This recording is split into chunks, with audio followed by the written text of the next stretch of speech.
At this time of national emergency, faced with pandemic coronavirus, the worst possible people are in charge at the worst possible time.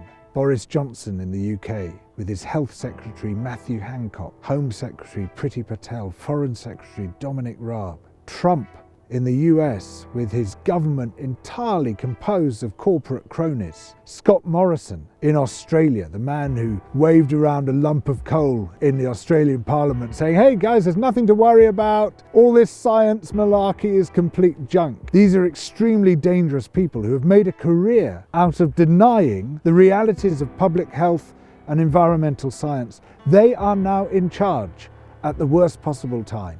It's no coincidence that the three rich nations which seem to be failing most catastrophically on this virus are the three nations whose governments have arisen out of a 50-year campaign to destroy public health and environmental protection. Billions of dollars have been poured into politics to ensure that the dirtiest companies get their way. And we've seen the infrastructure of persuasion, whose purpose was to rip down public protections, become the government in the UK, in the US, and in Australia.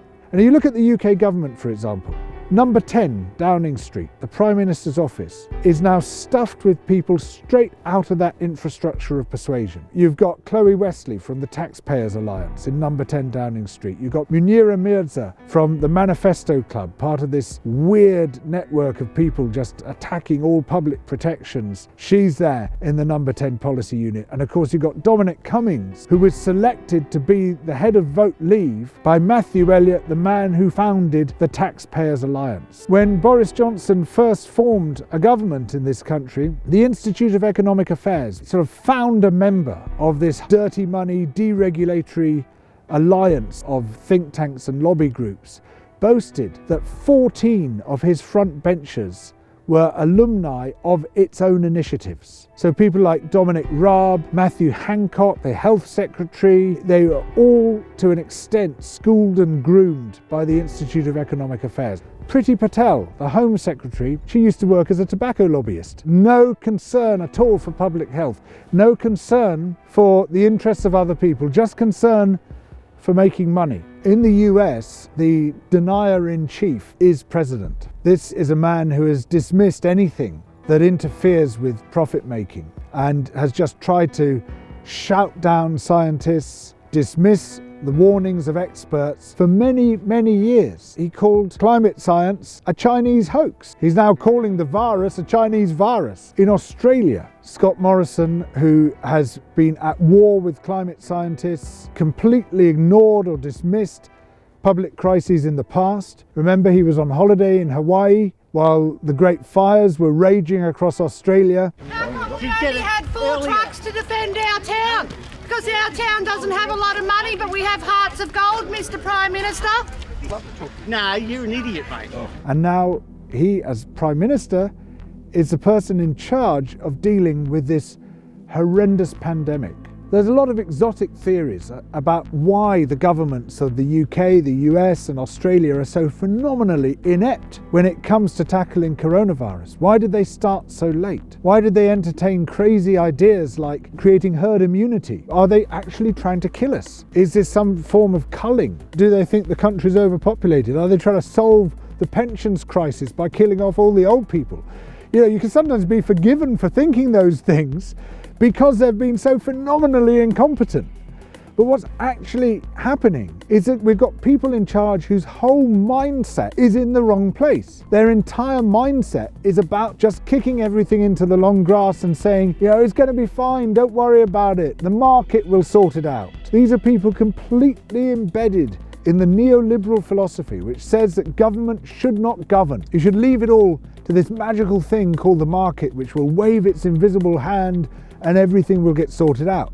By the market, of course, what they really mean is very rich people. Leave them alone and they'll sort it out somehow. But of course, that magic doesn't actually work. But that's the magic they believe in. That's the magical thinking which informs every part of their being. You don't need any great exotic theory to explain the total uselessness of these governments. They are useless by design. The self-hating state has been tearing chunks off itself for decades now, ripping the National Health Service apart. In the US, ensuring that there is not a decent universal healthcare system in order to enable the private health companies and the insurers and the rest of it to make an absolute fortune out of other people's suffering. This is what they've been doing now for years and years. And this is what they tried to continue doing when the pandemic hit. Money was made more important than human life.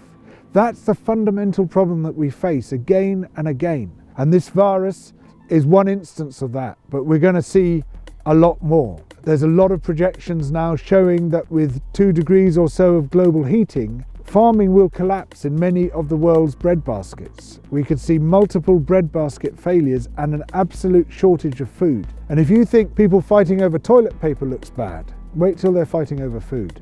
We have to move very, very fast on this to stop that disaster from happening. And coronavirus should be a warning that our current system is not fit for purpose. We need a new political and economic system.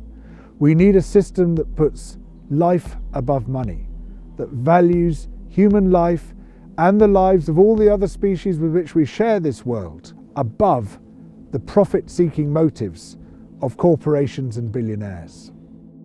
At times like this, we all need to be as well informed as we possibly can. We need as many possible viewpoints, which we aren't going to get through the mainstream media, which we often see just repeating government lines, even when they are patently false. Please, if you possibly can, support Double Down News through Patreon. It's one of the few things which stands between us and disaster.